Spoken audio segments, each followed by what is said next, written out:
Hey guys, and welcome to another episode of Gaming Geek, brought to you by Get Your Geek On. My name is Aaron. I am your host for today's show, and we talk about anything game related, whether it's a video game, if it's consoles, or just anything in video games in general. So today, I wanted to talk to you about something that's a little bit closer to me and to what I like to play and do, and that would be Halo. So this is actually going to be part one of a multi-series that we will do over a few months, and this is part one of our Halo series. So expect to release once a month until we basically get to Halo 6, or Halo Infinite as it's called.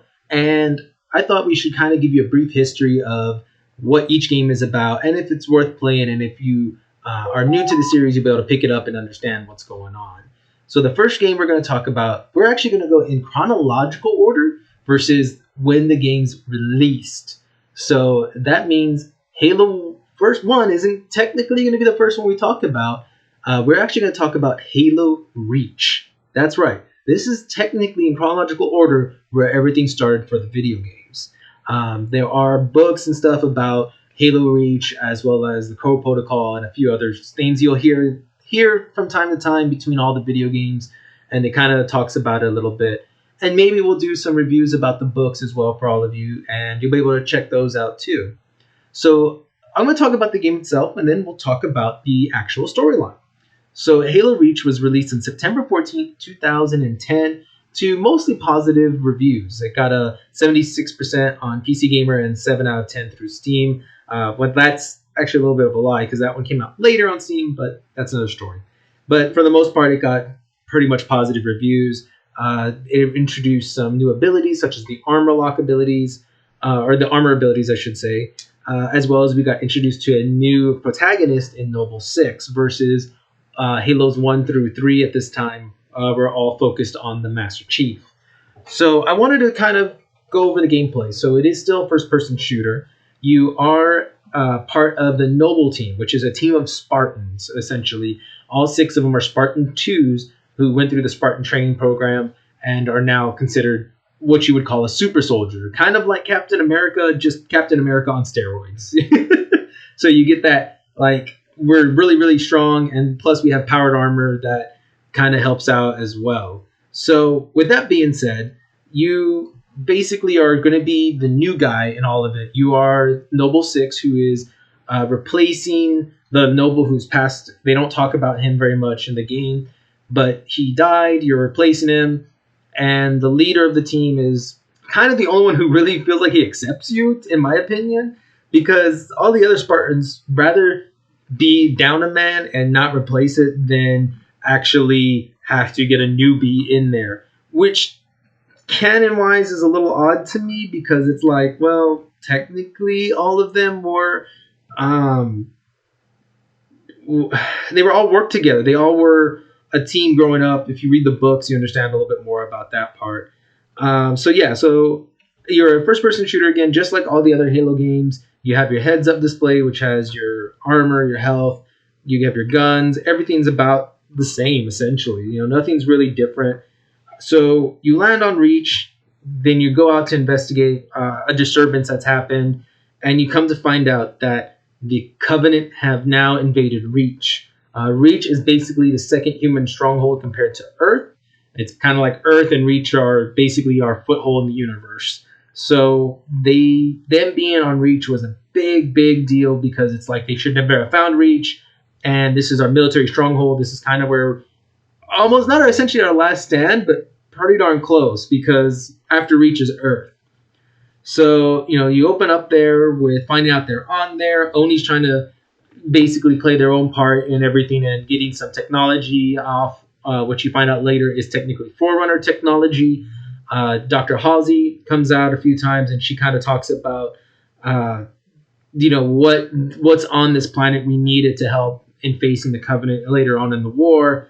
And basically almost feels like she says, let's let Reach fall, so that way Master Chief, well, not Master Chief, but that way the human race can still win this war. Because the problem being is Reach is going to fall. They're going to glass the planet. What that means is they're going to destroy it, and they're going to get out. So throughout the game, you're trying to save the planet. You're trying to fight the Covenant back, and you're doing a few little kind of like Black Op missions, I want to say, to where like you're attacking strategic places for the Covenant that are that they're holding and having trying to get their foothold in. But then you come to find out there's a super carrier involved in all of this. The super carrier is essentially like the biggest ship that the Covenant own, holding tens of thousands of soldiers on there, engineers, ships, etc. So as you're fighting on the ground, you realize, okay, there's something in space we need to take out, and then the fighting kind of starts going into to some space fights, which is really cool to me. You go out into space. This is the first game where you fly in the Halo franchise, where you fly an actual vehicle in space to help hold off everybody from attacking the UNSC cruisers. I believe it's I can't remember. Sorry, I can't remember the name. But you essentially hold off the Covenant from attacking it. During all of this, you're able to finally take down the super carrier. Throughout the series, the series of this game, or the length of the game, I should say, you have all of Noble, but each one of them slowly ends up dying. Kat gets shot in the head. One of the other guys gets stabbed by an elite, which is Emil. George ends up sacrificing his life to detonate the bomb to help destroy the super carrier.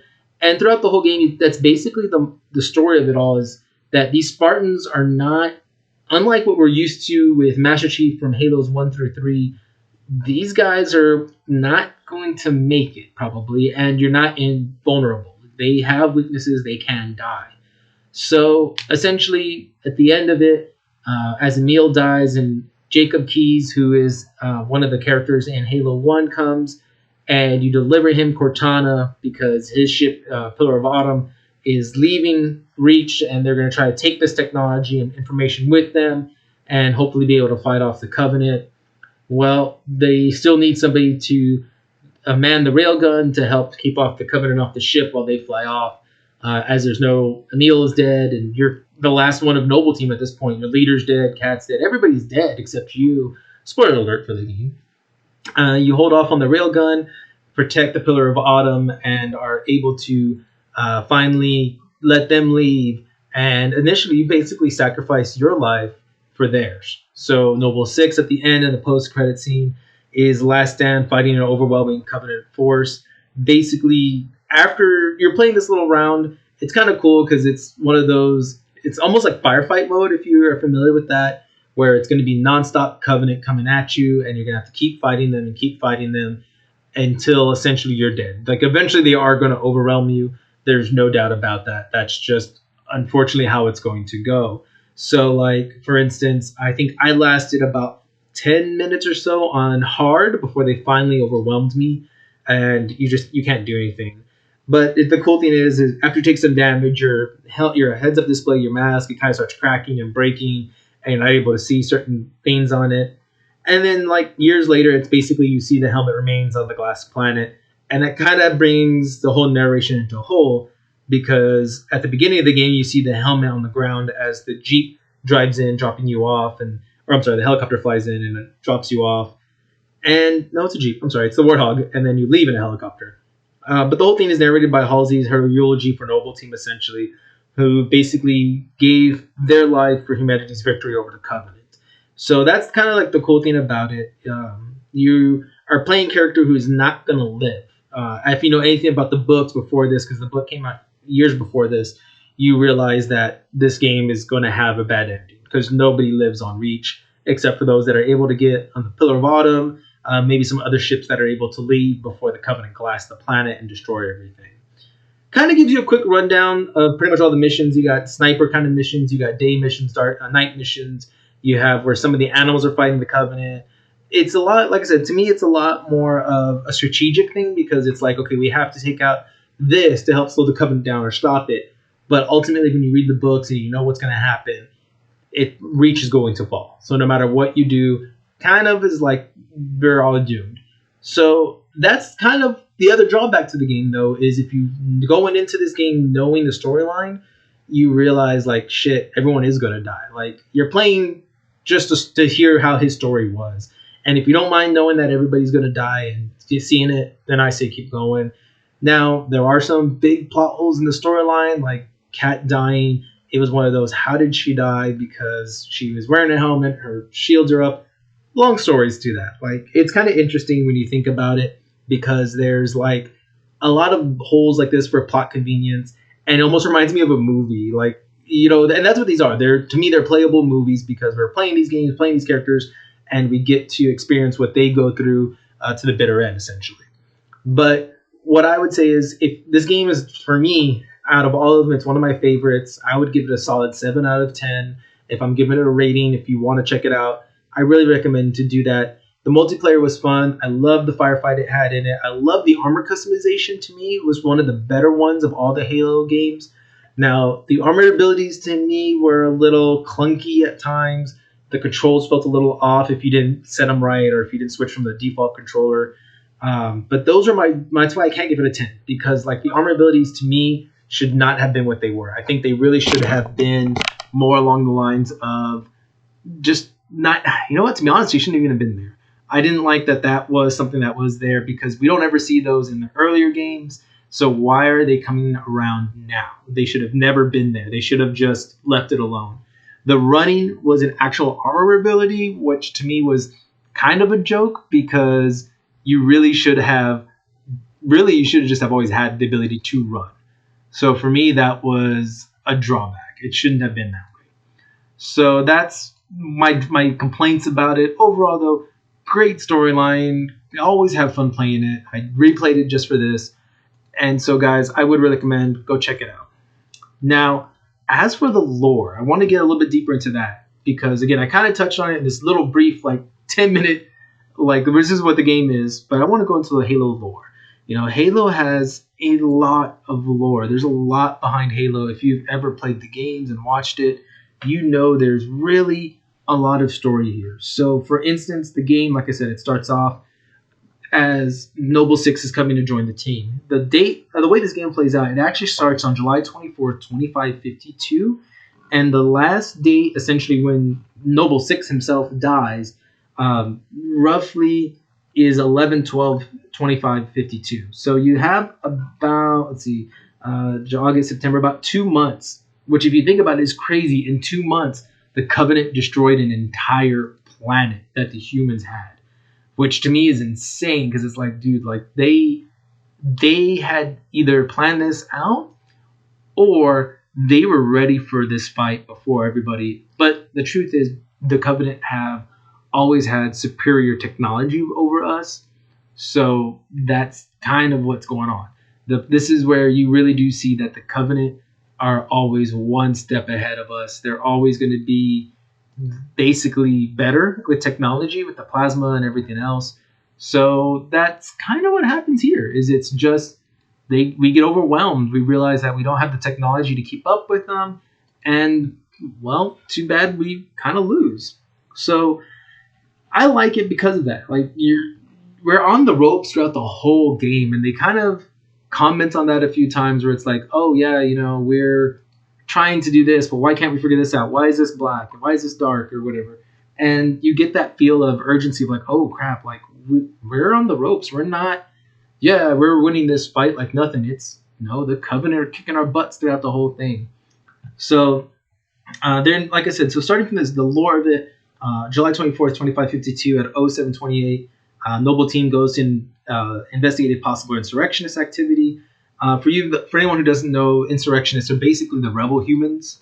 So that's the other thing. Not only are we fighting ourselves, but we're fighting the Covenant. So you have both fronts you have to worry about because it's like, oh crud, we're not alone in this universe, but we're now also facing a lot more. Great. So they're supposed to go investigate, thinking it's just insurrectionists. We'll knock them out. We'll be able to defeat them and basically move on and be okay. Come to find out, by later that day, they realize they're fighting off the Covenant, a heavy class Covenant attack, and on the Oni sword base.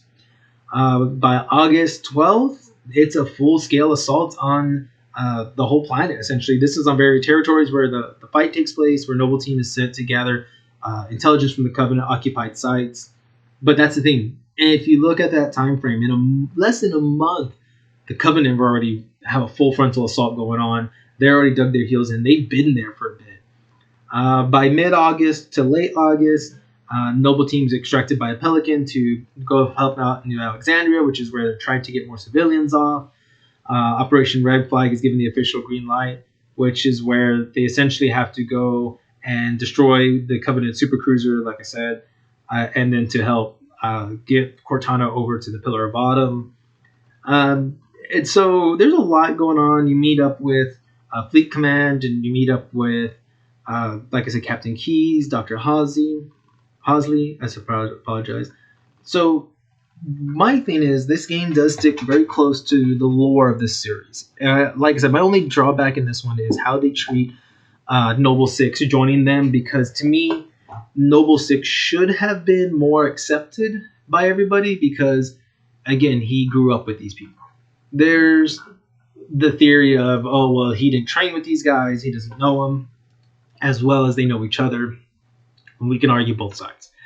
But, Halo Reach to me, again, is one of the better ones. It's one of the stronger ones, one of the better stories of, hey, here's a good Halo game that follows the lore, that gives you a backdrop basically of what's going on with everybody, the setting, the characters.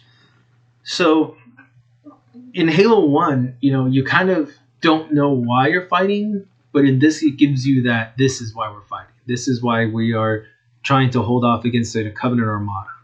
And I like that. You kind of get hints of the Cole Protocol, which you hear faintly if you pay attention to some of the later games, or the other games from Halo 1 through 3. I think it's mentioned one other time. The Cole Protocol is basically they have to destroy any AI or any evidence of where Earth is because they don't want the Covenant to come to Earth, obviously. Which makes sense, So that's just a brief history of Halo lore, essentially, for this game. Like I said, it's just really, how should I put it? It's basically just saying that, hey, we have other things we can do. We don't have to just be this, how should I say, you're not just going to be like a duplicate of what the other Halo games were. We're going to be our own thing, and we're going to, how should I put it? We're going to be different, because we don't have to deal with the Master Chief. We're able to go a different route with the series. We're able to experience everything from a new set of eyes, I guess is the best way of saying it, because the fact is, you aren't Master Chief. You can do whatever you want with this new protagonist. They can go wherever you want them to go. And I think that's really the best thing about this game. That's what helps sell it. We're not confined to, oh, is there going to be a part 2? How is he going to survive this? There's no, what's the word I'm looking for? There's no plot protection, I guess you could say. They're really going to face everything. So I think it's a really cool game in that sense, with the way they can tell these stories. Like I said, the whole game takes place in a course of about 2 months. You go to the Gamma Station. If you really want to see the whole timeline, I'll leave a link to Halo's Waypoint and Halo Fandom below, and that'll be in our comment section. You can definitely go check those sites out, and that'll give you a hard timeline of everything, of how it plays out and the story behind it. I also do really recommend go read Halo Reach. It's the book by Eric Nyland, I believe. And he is kind of what starts off the Halo stories. I believe he writes Halo Reach, Halo Flood, and I think Halo First Strike. Oh, no, he doesn't write Halo Flood. He writes Reach and First Strike and then a couple other ones here and there. And he does a really good job of telling you the story of how the Spartans came to be. So if you really want to know, why are you such a badass in Halos 1 through 3, and why are you pretty much feared by the Covenant in this one, you'll figure out why by reading those books. So I recommend, guys, check it out, read them over, see what you think, and see if they're a game for you. I recommend it. I recommend if you're going to start with Halo, if you've never touched Halo, start with Reach. Like I said, the controls are a little clunky. Sometimes the game feels clunky. It's an older one, let that slide, but it'll give you an idea of more of what's going on in Halo 1.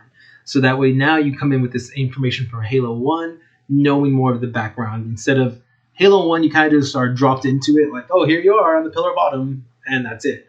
Now, the one thing that I will say is, unless you go look for Master Chief, you'll never actually find him. But they do explain in the book, if you read Halo Reach, what's going on with Master Chief, that he was injured, and that's why he's on the Pillar of Autumn. And actually, there's another Spartan in the Pillar of Autumn that they don't talk about in the games at all. I think there's one way to go find her, I believe. And you can't even see her; you can just see what chamber she's in. But yeah, there's actually 2 Spartans on there, which is something they never talk about. But guys, definitely go check out Halo Reach. I hope you enjoy these. We'll give more details and go over these a lot more depth with each game. Halo 1 will be our next game next month, so I look forward to talking to you all about Halo 1, and you guys can hopefully enjoy a little bit more storyline about the Master Chief and what I think of the game, and hopefully we'll have someone else on here to talk Halo, and you guys can get our perspective of all of it. But on that note, guys, stay geeky, and I hope you enjoy these game shows. We'll keep bringing them to you, keep giving you information. All of you stay safe during this whole COVID stay in. So everyone, have a great day. Leave your comments, subscribe. Have a good one.